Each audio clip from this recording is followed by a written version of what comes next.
नमस्ते विद्यार्थी मित्रों।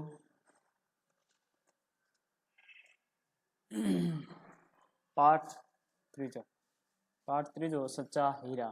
प्रस्तुत कहानी में व्यक्ति के ज्ञान के साथ साथ उसके कर्म को भी महत्व दिया गया है। व्यक्ति में जो ज्ञान है उसके साथ साथ वो कैसा कर्म करता है, कैसा काम करता है, उस काम को भी महत्व दिया गया है। सिर्फ ज्ञान ही हमारे जीवन में उपयोगी नहीं है, हमारे ज्ञान के साथ हमारे कर्म भी उच्च होने चाहिए। अच्छा ज्ञान अच्छी बात है, लेकिन वह आचरण में नहीं है तो निरर्थक है। अच्छा ज्ञान है ये अच्छी बात है, लेकिन वो अच्छा ज्ञान हमारे जीवन में उपयोगी भी होना चाहिए। वह आचरण में नहीं है तो निरर्थक है। इस बात को रोचक रीत के प्रस्तुत किया गया है। तो देखते हैं इस इकाई में। तो सूर्य अस्त हो रहा था, पक्षी चहचहाते हुए अपने अपने नीड की ओर जा रहे थे। सूर्य अस्त हो रहा था, पक्षी चहचहाने लगते और वह अपने नीड की ओर जा रहे थे।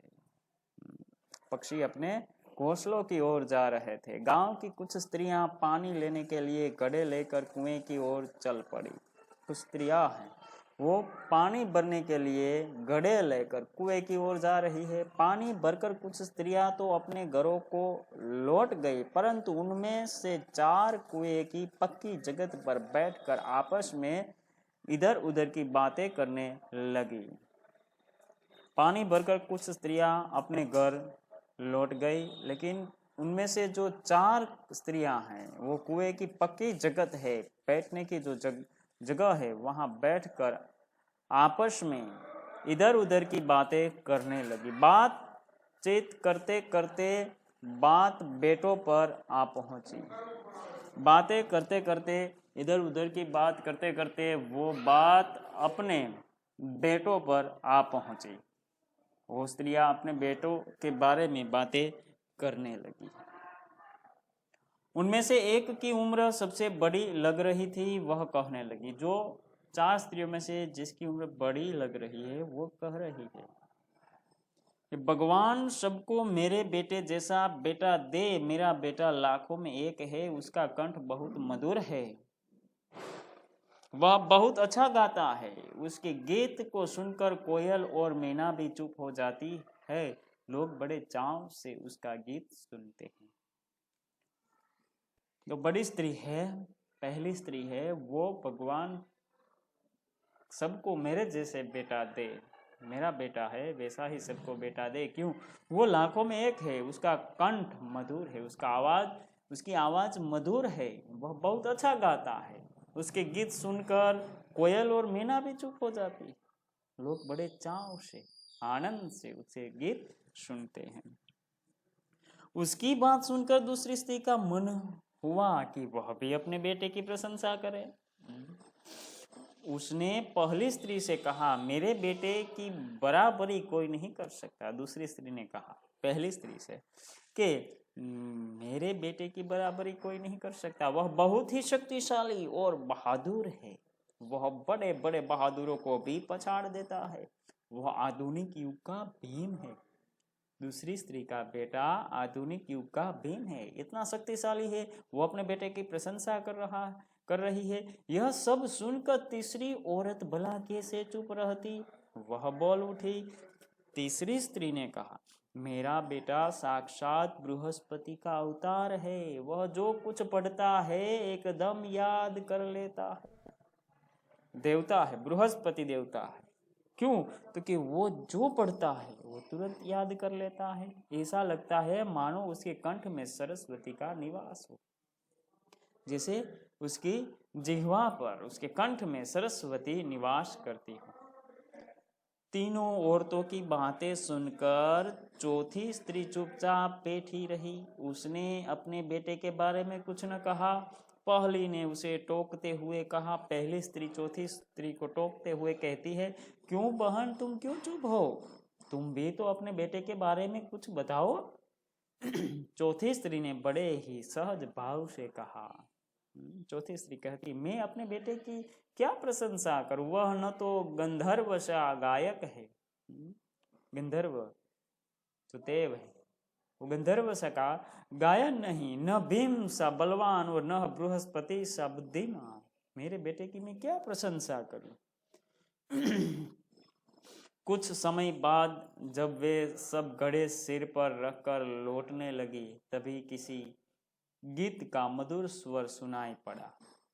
कुछ समय बाद वो चारों स्त्रियां अपने घड़े लेकर वो अपने घर लौट रही थी, तभी किसी गीत का मधुर स्वर सुनाई पड़ा। सुनकर पहली स्त्री बोली, सुनो, मेरा हीरा गा रहा है, मेरा बेटा हीरा वो गा रहा है, तुम लोगों ने सुना? उसका कंठ कितना मधुर है। वह लड़का गीत गाता हुआ उसी रास्ते से निकल गया। उसने अपनी माँ की ओर कोई ध्यान नहीं दिया, वो गीत गाते गाते निकल गया। इतने में दूसरी स्त्री का बेटा उधर से आता दिखाई दिया। दूसरी स्त्री उसे देखकर गर्व से बोली, देखो, वह मेरा लाडला बेटा आ रहा है, शक्ति और सामर्थ्य में इसकी बराबरी कौन कर सकता है। वह यह कह ही रही थी कि उसका बेटा भी उसकी ओर ध्यान दिए बिना ही निकल गया। दूसरी स्त्री के बेटे ने भी अपनी माँ की ओर ध्यान न दिया और चल गया।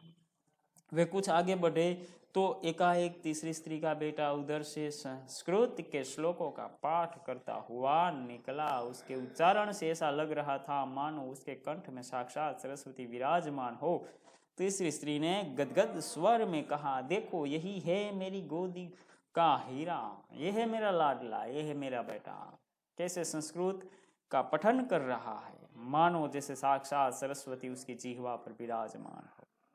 इसे कौन बृहस्पति का अवतार नहीं कहेगा। परंतु उसका बेटा भी माँ की ओर देखे बिना आगे बढ़ गया।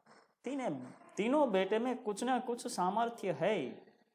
पहली स्त्री का बेटा मधुर गाता है। दूसरी स्त्री का बेटा भीम सा बलवान शक्तिशाली है। तीसरी स्त्री का बेटा बृहस्पति का अवतार है, साक्षात सरस्वती उसकी जिह्वा पर विराजमान है।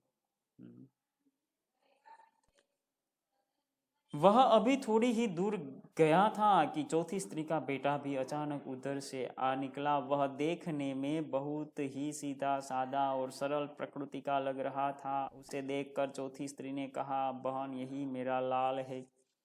चौथी स्त्री ने कहा, ये मेरा बेटा है। तो चौथी स्त्री उसके बारे में बात बता ही रही थी कि उसका बेटा पास आ पहुंचा। अपनी माँ को देखकर वह रुक गया और बोला, माँ, लाओ, मैं तुम्हारा घड़ा पहुंचा दूं। मना करने पर भी उसने माँ के सिर से पानी से भरा घड़ा उतार कर अपने सिर पर रखा और घर की ओर चल पड़ा। तीनों औरतें बड़े ही आश्चर्य से चौथी स्त्री के बेटे को देख रही। एक वृद्ध महिला जो बहुत देर से इन औरतों के पीछे चलती हुई इनकी बातें सुन रही थी, पास आकर बोली, देखती क्या हो, यही सच्चा हीरा है। एक वृद्ध महिला ये चारों स्त्रियों के पीछे चल रही थी। इस चौथी स्त्री के बेटे ने अपनी माँ से घड़ा लेकर कहा कि मैं घर पहुंचा दूंगा। तीनों स्त्री देख रही थी। तब वो वृद्ध महिला ने कहा, देखती क्या हो, यही सच्चा हीरा है। जीवन में ज्ञान पाना अच्छी बात है, मगर ज्ञान के साथ हमारे वर्तन, कर्म वो अच्छे होने चाहिए। वो ज्ञान हमारे जीवन में हम न उतारे तो उस ज्ञान का कोई मूल्य नहीं होता, उस ज्ञान का कोई आदर नहीं करता। अस्तु।